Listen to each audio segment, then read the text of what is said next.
High guys, welcome back my YouTube channel মিথুনাৰ vlogs. পুনৰ এটা নতুন ভিডিঅ'লৈ আপোনালোক সকলোকে স্বাগতম জনাইছোঁ। বন্ধুসকল, আপোনালোকে হয়তো ইতিমধ্যে গম পাইছে, আছাম পুলিচ মানে আছাম কামাণ্ডো ইণ্টাৰভিউ যিহেতু চলি আছে, প্ৰথম কথা আপোনালোকে গম পায়।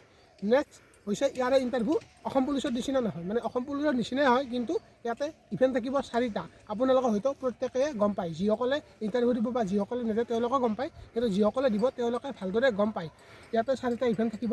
তাৰপিছত তোমালোকৰ প্ৰথমতে ৰানিং থাকিব, তাৰপিছত চিন আপ থাকিব, লং জাম্প থাকিব আৰু 100 মিটাৰ ৰেচ থাকিব। আপোনালোকে গম পায় ইয়াতে 80 মাৰ্কৰ ইণ্টাৰভিউ হ'ব। এতিয়া মেইন কথাটো হ'ল যে বহুতে সুধি আছে বা বহুতে জানিব বিচাৰিব যে কাট অফ কিমান যাব। হয় বন্ধুসকল, ইয়াৰে কাট অফ কিমান যাব আপোনালোকে হয়তো গম পাইছে।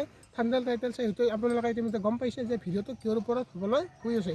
বন্ধুসকল, আপোনালোকক এই কাট অফ মাৰ্কৰ কথা কোৱাৰ আগতে আপোনালোকক মই কৈ দিওঁ যে আমাৰ চেনেলত নতুনকৈ ভিজিট কৰিছে বা কোনোবাই নতুনকৈ আহিছে, তেতিয়াহ'লে আমাৰ চেনেলটো ছাবস্ক্ৰাইব কৰি লওক। কাৰণ এনেকুৱা ধৰণৰ ইনফৰ্মেশ্যন ৰিলেটেড বা এনেকুৱা ধৰণৰ জব ৰিলেটেড আপডেট ভিডিঅ'ৰ খবৰসমূহ আপোনালোকে আমাৰ চেনেলত আগতীয়াকৈ পাই থাকিব। আৰু আপোনালোকৰ কাৰণে এটা ৰিকুৱেষ্ট, আপোনালোকে যদি আমাৰ চেনেলটো চাই আছে বা আমাৰ নতুনকৈ আহিছে, আপোনাৰ চেনেলটো ছাবস্ক্ৰাইব কৰক। কাৰণ 1K হ'বলৈ গৈ আছে। আপোনালোকে জল্দি 1K কৰি দিয়ক, কাৰণ এটা নতুন ৰাইডৰ প্লেনিং কৰি আছোঁ। ক'ত যাম কি কথা আপোনালোকক নকওঁ, কিন্তু লং ৰাইড হ'ব।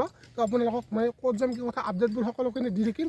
এইটো ইনষ্টাগ্ৰাম আহি আছে, ইনষ্টাগ্ৰাম নামটো আপোনালোকে ইনষ্টাগ্ৰামত ফ'ল' কৰি লওক। আপোনালোকে হয়তো গম পায় যিহেতু অসম পুলিচৰ নিচিনা তেনেকুৱা ইণ্টাৰভিউ নহয়, বা অলপ যিহেতু হাৰ্ড হয়, যিহেতু ইয়াতে কোনো ধৰণৰ ৰিটাৰ্ণ নাথাকে, কোনো ধৰণৰ ৰিটাৰ্ণ এক্সাম নাথাকে। এইটো অনলি ফিজিকেলত আপোনালোকে ভাল এটা মাৰ্ক পাব লাগিব। আৰু যিহেতু আমাৰ কাট অফটো ষ্টেট ৱাইজ যাব, গতিকে কাট অফটো মানে অলপ বাঢ়ি যোৱাৰ চান্স থাকে। গতিকে বন্ধুসকল, যিমান পাৰা ভালদৰে মানে ফিজিকেলৰ ওপৰত গুৰুত্ব দিয়া আৰু যিমান ভালদৰে এটা ভাল মাৰ্ক ল'বলৈ চেষ্টা কৰা। যিহেতু ষ্টেট ৱাইজ হ'লে নিজৰ ডিষ্ট্ৰিক্টতে কম্পিটিশ্যনটো হয়, আৰু যেতিয়া ষ্টেট ৱাইজ হয় তেতিয়াহ'লে কাট অফটো এনেও অলপ বাঢ়ি যায়। মানে বন্ধুসকল, অলপমান পষ্টটো কমি যায় আৰু কাট অফটো অলপ বাঢ়ি যায়। এতিয়া কথাটো হ'ল যে ইয়াতে কাট অফৰ কথা, মানে কাট অফটো এটাই যাব। ইয়াতে আপোনালোকৰ কাট অফটো এটাই যাব। কাট অফৰ এটা ভাল মাৰ্ক পাব লাগিব। আৰু বন্ধুসকল, সেই কাট অফটোৰ এগেইনষ্টতে মানে দুজন ল'ৰাই বা দুজন কেণ্ডিডেটে সাইক'মেট্ৰিক টেষ্ট মানে ভাইভাত বহিব। আপোনালোকে এইখিনি কথা গম পালে। ইয়াতে যিহেতু 164 মানে 164টা পষ্টৰ এগেইনষ্টত 328 মানে 328টা কেণ্ডিডেটে সাইক'মেট্ৰিক টেষ্ট দিব পাব। তাৰে ভিতৰত 50% পাব আৰু 50% নাপায়। বন্ধুসকল, এতিয়া মেইন কথাটো হ'ল যে কাট অফ কিমান যাব, কেণ্ডিডেটসকলে মাৰ্ক কিমান পাই আছে। আৰু বন্ধুসকল, সেই এভাৰেষ্টৰ হিচাপত চাব গ'লে বহুত কেণ্ডিডেটে এনেকুৱা পাইছে 65, 67, 66, 69, 75লৈকে কেণ্ডিডেট পোৱা আছে। যিহেতু এনেকুৱা ধৰণৰ মাৰ্ক পাইছে, তেওঁলোকে হয়তো গম পাইছে যে ক'ত কিমান কি হ'ব। বন্ধুসকল, এটা যদি মই কাট অফৰ কথা ক'বলৈ যাওঁ, আপোনালোকে এভাৰেজ হিচাপত এটা মাৰ্ক পাব লাগিব। যিখিনি মানে জেনেৰেল কেণ্ডিডেট, মানে এটা মাৰ্ক হিচাপত ক'বলৈ গ'লে আপোনালোকে 66 বা 65 ধৰি থওক, 65ৰ পৰা 67ৰ ভিতৰত আপোনালোকে এটা এভাৰেজ মাৰ্ক পালে মানে আহিব।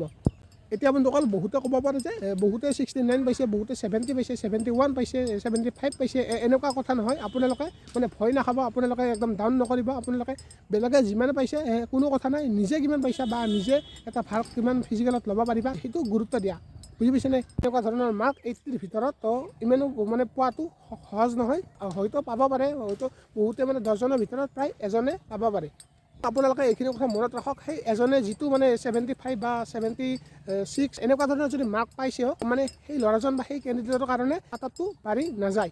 আপোনালোকে মানে এটা এভাৰেজ হিচাপত গ'লে, মানে এটা ছেফ মাৰ্কৰ হিচাপত ক'বলৈ গ'লে আপোনালোকে 65 to 67 এনেকুৱা ধৰণৰ মাৰ্ক এটা আপোনালোকে পালে মানে ছেফটি এটা লেভেলত থাকিব। হয়তো বন্ধুসকল, মাৰ্কৰ পইণ্টত অলপ ইফাল সিফাল হ'ব পাৰে, তো এনেকুৱা ধৰণৰ মাৰ্ক আপোনালোকে পালেও হৈ যাব। আপোনালোকৰ যদি ফিজিকেল টেষ্ট গ'ল বা আপোনালোকে যদি ইণ্টাৰভিউ দি আহিলে কামাণ্ডত, তেতিয়াহ'লে কমেণ্ট কৰি জনাব যে ফিজিকেলত কিমান মাৰ্ক পাইছে। বন্ধুসকল, আপোনালোকে এই ভিডিঅ'টো সকলো বন্ধুসকলক শ্বেয়াৰ কৰি দিয়ক, যাতে সকলোৱে গম পায়।